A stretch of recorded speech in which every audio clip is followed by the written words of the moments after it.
कशमोर जो नौजवान मुरीद दस्ती ऐं करमपुर जो नौजवान अब्दुल रहमान जाफ़री बाज़ियाब न थियण सबबि वाटसन ऐं ॻोठाणनि धरना हणी पंजाब ऐं बलूचिस्तान न वेंदड़ रोड ब्लॉक करे छॾिया आहिनि।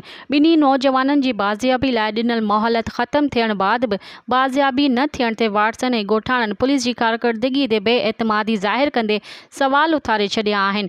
कशमोर मुक़वी नौजवान जी बाज़ियाबी कशमोर जी ॾखण बंगलो वारे इलाइक़े मां 2 हफ़्ता अॻु धाड़ेलनि हथां अगवा थी वियल नौजवान मुरीद दस्ती जी बाज़ियाबी लाइ वाटसन पारां कशमोर कंदरकोट इंडस हाईवे ते धरणो हयो, जंहिं सबबि ॿिन्ही पासनि खां गाॾियुनि जूं वॾियूं कतारूं लॻी वयूं आहिनि।